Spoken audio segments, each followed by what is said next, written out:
네, 하나님의 돌보심을 끝까지 신뢰하라 말씀 함께 나누기를 원합니다. 우리가 잘 알다시피 아브라함이 하나님 땅을 떠나서 이제 하나님이 말씀하신 곳 헤브론을 향해 가는데 중간 기차지가 세겜이라는 곳이었습니다. 세겜에 도착해서 마물의 상수리 나무 아래라는 곳에 정착하게 되는데 문제는 그때 기근이 들었다라고 되어 있습니다. 먼저 우리가 여기서 이제 주목해서 보아야 될 것은 아브라함이 하나님 땅을 떠나게 된 게 본인의 의지였습니까? 아니면 하나님의 명령이었습니까? 하나님의 명령이었습니다. 그러면 결과도 좋아야 되죠. 우리가 기대하기는 하나님의 말씀대로 행하였다 하면 결과도 좋아야 되는데 실제로 어떻게 됩니까? 아브라함이 만난 것은 중간에 아버지 데라가 죽는 것이었고 그 다음에 약속의 땅에 도착했을 때는 그곳에 기근이 들었다. 정말로 아브라함 입장에서는 좀 억울한 일일 수 있습니다. 그런데 여기서 아브라함이 한 가지 실수를 하죠. 인도하신 하나님을 신뢰해서 거기까지 갔다고 한다면 그 이주가 그냥 단순히 아브라함 한 사람만 간 게 아니지 않습니까? 자기 가족뿐만 아니라 형제, 일가, 친척이 모두 떠났어요. 그래서 이 셈의 자손으로서 하나님이 약속하신 곳으로 가야 된다라는 그거를 이제 가게 되는데 문제는 거기까지 인도하신 하나님을 신뢰한다고 한다면 기근을 만났을 때라도 하나님께 먼저 묻거나 또 그 기근, 전에도 말씀드렸지만 그 환난을 통한 인내를 훈련시키시거나 하나님의 목적이 있다는 것을 분명히 믿고 기다렸어야 되는데 오늘 아브라함은 어떻게 하느냐? 자기 인간적인 머리를 먼저 신뢰하게 되죠. 우리가 신앙이 아무리 좋은데 많이 하게 되는 실수입니다. 땅 끝에 남은 아이들이라는 책의 저자, 우리가 잘 알고 있는 정말 이 시대에 이제 돌아가셨지만 이어령 박사가 5편보다 많은 한자를 알았다고 해요. 그래서 정말 진짜 천재는 이어령이다라는 말이 있을 정도로 대단한 분이었는데 그분의 딸이 이민아 목사님이시잖아요. 정말 기구한 삶을 살았죠. 한 사람 여자로서 그렇게 행복하지 않은 삶을 살았습니다. 그런데 이 이민아 목사님이 땅끝에 남은 아이들이라는 책을 쓰면서 가장 자기 자신이 원망스러운 때가 언젠가를 이렇게 간증처럼 이야기하시는데 자기 똑똑한 머리라고 이야기했어요. 미국에서 변호사 시험에 합격할 정도로 굉장히 똑똑한 분이었는데 나는 하나님 앞에 설 때마다 내 똑똑한 머리가 원망스럽다. 어떤 일이 생길 때 나는 머리로 생각하고 나중에 기도하기 때문에 한참 뒤에 그걸 깨닫는다는 얘기를 간증처럼 책에 써놓으셨어요. 그렇죠. 똑똑한 사람일수록 경험이 많은 사람일수록 어떻게 됩니까? 본인들이 생각하고 있는 그림이 하나님의 계획보다 먼저 될 때가 있다는 거죠. 그래서 아브라함은 어떻게 되냐면 기근을 당했습니다. 그리고 대단한 게 이 정보력이 대단했다는 게 당신은 지도가 있거나 아니면 우리처럼 인터넷으로 뭘 찾아서 알 수가 없었습니다. 이 기근이 닥치자마자 그럼 어디로 가면 우리 가족이 먹고 살 수 있을까? 애굽이라는 곳이 이 남부에 있다라는 이야기를 듣고 그쪽으로 또 과감하게 이주를 합니다. 근데 이 과정이 사실 우리가 성경에서는 한 줄로 끝나지만 일가 친척까지 다 데리고 또 애굽을 향해 간다는 게 쉬운 일이 없겠습니다. 시간도 오래 걸리고 신중하게 결정했어야 되는데 오늘 하나님께 기도한 것은 나오지 않고 있다. 그렇게 해서 애굽 가까이 갔을 때 또 잔머리를 씁니다. 어떤 부분이죠? 자기의 생명을 지키기 위해서 자기 아내를 팔아 넘기는 거죠. 가만히 생각하는데 애굽에 갔을 때 사람들이 주목하여 볼 정도로 사라가 아름다웠다 라는 그 점에서 마치 아내를 빼앗기고 당시에는 여자를 재산처럼 여겼기 때문에 남편을 죽이고 노략질하듯이 노예로 삼거나 후첩으로 삼는 일이 빈번했죠. 그러니 아브라함이 지레짐작 벌어지지도 않은 일을 어떻게 걱정합니까? 애굽에 가게 되면 당신이 너무 아름다워서 아마 애굽의 임금이 나를 죽이고 당신을 취할까 내가 걱정이 된다. 그러니 당신을 내 누이라고 하겠다라고 얘기를 해요. 이 남편으로서 할 말이 참 아니죠. 그리고 아내에게 뭐라고 합니까? 아내를 팔아서 자기의 생명을 지키겠다고 그 이야기를 하고 실제로 그러면 사라가 출신 성분이 미천하거나 아니면 아브라함의 생판부른 남이 아니라 이복누이였죠. 네. 그 창세기 20장 12절을 보면 아비멜렉이 한 번 더 그런 실수를 또 하는데 그때도 뭐라고 이야기합니까? 아비멜렉이 네가 왜 나한테 난 널 선대했는데 아내를 속여서 나한테 보냈냐라고 하니 아브라함이 실제로 내 이복누이입니다 라고 이야기해요. 변명 아닌 변명인데 너무나 구차해요. 이 사라라는 여인도 참 기구합니다. 남편이 2번이나 자신을 그렇게 다른 사람에게 자기 생명을 지키기 위해서 넘겼다는 점에서 참 속상해요. 그런데 오늘 이 아브라함한테도 이주를 결정한 아내에게 누이라고 말하라고 하면서 자기를 지키려고 했던 것에서 우리가 무엇을 찾아볼 수가 있죠? 아직 아브라함은 믿음의 조상이 될 만한 모습을 보이고 있지 않습니다. 하나님을 온전히 신뢰하는 게 아닙니다. 누구를 신뢰하고 있습니까? 자기 자신을 신뢰하고 있다는 걸 볼 수가 있습니다. 그래서 애굽에 이르렀을 때 심지어 이 아브라함의 예측은 맞았습니다. 사람들이 안에 심이 아름다, 얼마나 예뻤으면 심이 아름다웠다 라고 할까요? 네, 그래서 바로의 고관들도 막 칭찬을 했다. 아, 새롭게 이주해 온 사람들이 있는데 한 가문 통째로 이주해 왔는데 여기 굉장히 아름다운 여인이 있습니다. 그러니 바로가 또 관심을 가지고 아브라함을 후대하면서 양과 소와 노비와 암수 나비와 낙타를 주었다라고 되어 있어요. 그런데 이게 이제 결혼 지참금 같은 거죠. 예전에는 이제 아내를 뭐 딸을 보내면 돈을 얻듯이 그런 것처럼 그 아내를 팔아넘긴 것과 같은 상황이 됐습니다. 그리고 나서는 뭐 아무 일 없이 괜찮을 줄 알았는데 하나님이 이를 침묵하며 지켜보고 계셨어요.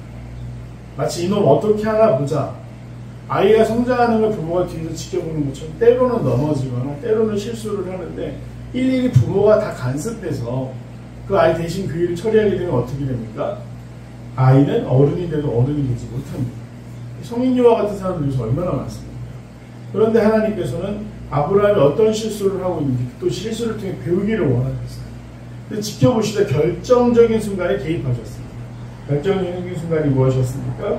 이 사례에게 사례의 명예를 지켜주시기 위해 순결을 지켜주시기 위해서 이 바로의 집안에 큰 재앙을 내렸다. 오늘 어떤 재앙을 내리셨는지 구체적으로 등장하고 있지는 않지만 바로가 하나님을 두려워할 만한 일이었어요. 그래서 바로는 바로 아브라함을 불러서 왜 나를 속였냐? 내 아내라고 말하지 않느냐 따져 묻습니다. 근데 지금 이건 바로가 이야기하고 있지만 이 이야기를 통해서 아브라함이 깨닫기 원하시는 분은 누구십니까? 하나님이신 거죠. 아브라함이 한 실수에 대해서 이야기하네요. 아내를 왜 나에게 누이라고 속였느냐? 라고 하면서 데리고 가라 하고 바로가 사람들에게 그를 명하면 그들이 그와 함께 그의 아내와 그의 모든 소유를 보내었더라.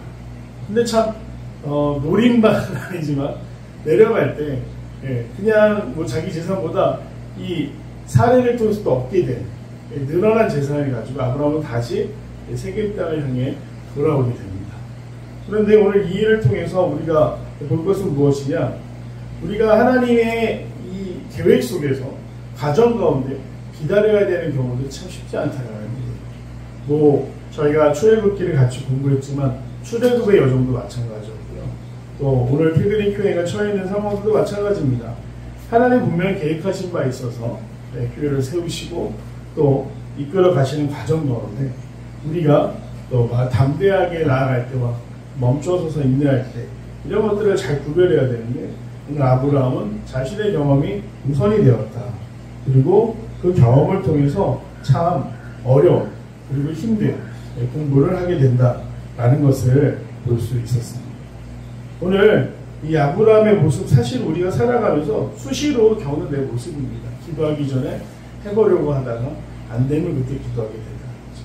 아니면 하나님을 끝까지 신뢰해야 되는데 내 생각에 앞서서 후회할 일들이 생겨난다는 거죠. 소망하기를 오늘 아브라함이 보여준 그 모습을 통해서 우리는 끝까지 하나님을 신뢰하면서 하나님이 어떤 길로 인도하실지 때때로는 내 생각보다 오래 걸리는 것 같고 또 힘든 보이지만 우리가 하나님을 온전히 신뢰하면서 하나님의 역사를 이루어갈 수 있는 또 하나님의 역사와 하나님의 섭리 가운데 있는 귀한 성도의 삶을 살아가기를 간절히 소망합니다. 내용 관찰 한번 보겠습니다. 아브라함은 머물던 땅에 기근이 들자 어디로 내려갑니까? 애굽 땅으로 이주했죠. 이주한 이유는 거기는 나일강 삼각주 주변에 정말 풍성한 그래서 수원이 확보되어 있기 때문에 사실 기근이 들어도 그 뒤에 요셉이 총리가 됐을 때도 마찬가지입니다. 대역환란 대흉년이 들어도 충분히 방비하고 준비할 수 있는 그런 후창지대였고 또 그런 시설을 가지고 있었기 때문에 애굽으로 이주합니다. 2번 아브라함은 애굽에 이르렀을 때 사라에게 무엇을 부탁합니까? 당신을 내 누이라고 소개했으면 좋겠다. 사실 남편으로서 절대 할 말은 아닙니다. 아내 뒤에 숨어 있는 거죠. 그럼에도 불구하고 사라에게 이렇게 부탁을 합니다. 자기의 생명을 보존하기 위해 아내에게 누이라고 말하기를 부탁하죠. 3번 연관목사 아브라함이 기근을 피해 애굽으로 내려간 이유는 무엇입니까? 결국 먹고 사는 두려움 때문이죠. 여기까지 왔는데 하나님의 약속으로 왔는데 하나님의 약속을 우선하기보다 야 당장 기근이 들었네. 이스라엘 지금도 그렇지만 건기와 우기가 확실한 나라입니다. 그래서 우기 보통 10월에서 11월 정도라고 보는데 이때 강수량이 충분하지 않으면 보신 분들도 계시겠지만 그 땅이 충분히 물을 못 먹으면 농사를 지을 수가 없는 거예요. 그러다 보니 오늘 당했던 기근에 의해서 두려움을 겪게 되죠. 굉장히 생각보다 크죠. 먹고 사는 두려움. 당장 내일 어떻게 될까? 잘 될까? 하나님이 어떻게 또 나를 인도하실까? 아브라함도 두려움 가운데 결국 자기의 경험과 정보를 믿고 애굽으로 데려갔습니다. 4번 하나님의 뜻을 쫓아 믿음의 길을 떠났지만 문제에 봉착하자 자기의 판단과 술수를 따르는 아브라함을 보면서 무엇을 느낍니까? 저는 개인적으로는 내 모습 같다라고 적었고 또 믿음이란 기다림을 동반한다 라는 생각을 해보겠습니다.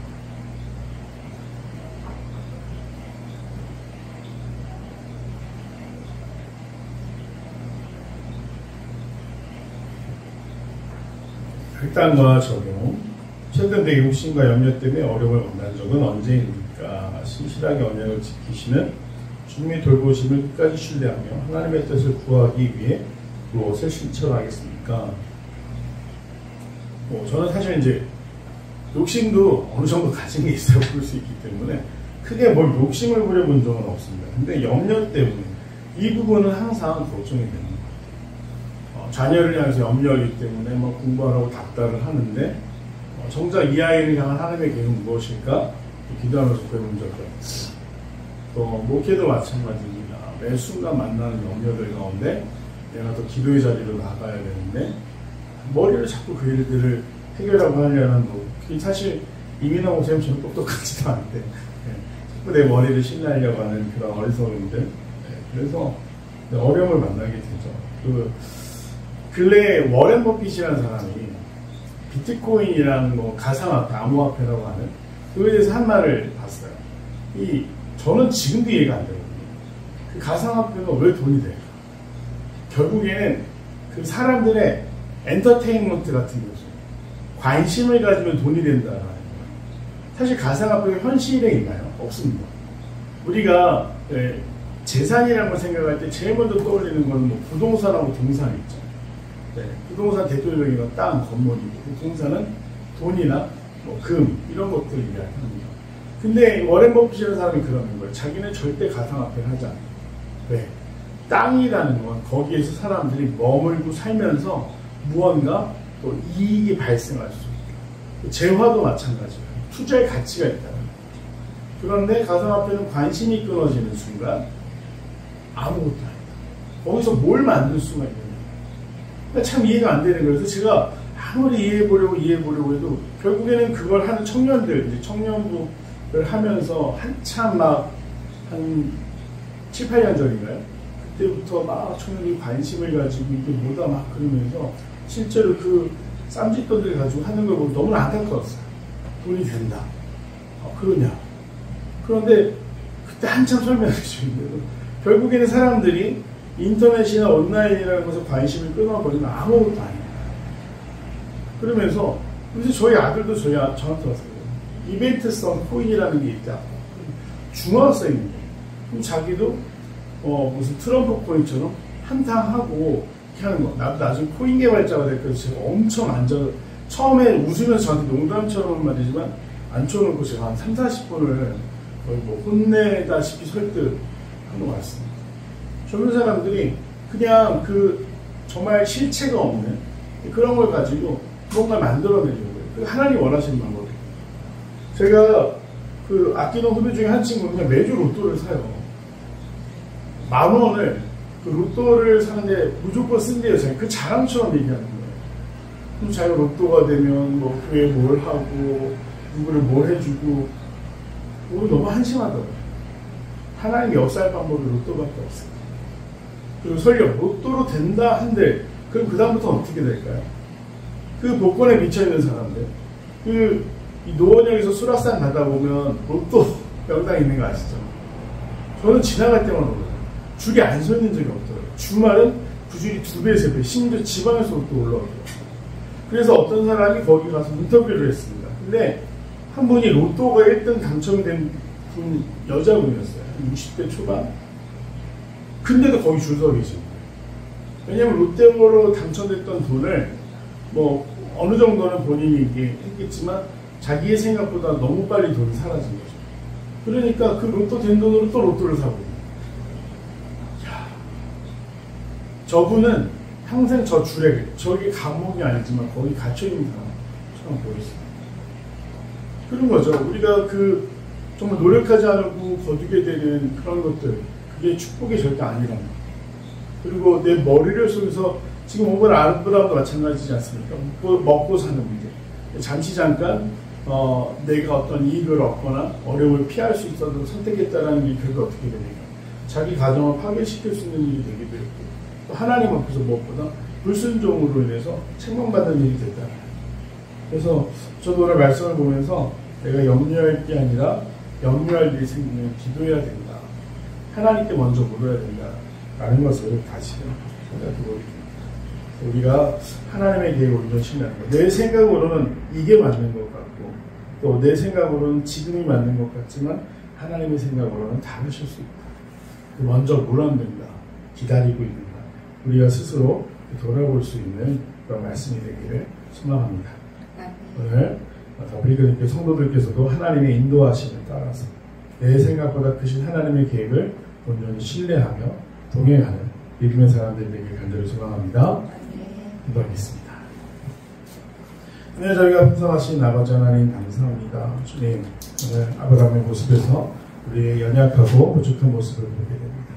끝까지 주님 신뢰하기 원하오니 주님만 붙들게 하시고 기도하게 하시고 주님 정말로 내 생각보다 크신 하나님의 계획을 온전히 신뢰할 수 있도록 근심이 찾아오는 순간들마다 먼저 무릎으로 기도하게 하옵소서. 감사드리며 사랑하는 예수님의 이름으로 간절히 기도드립니다. 아멘.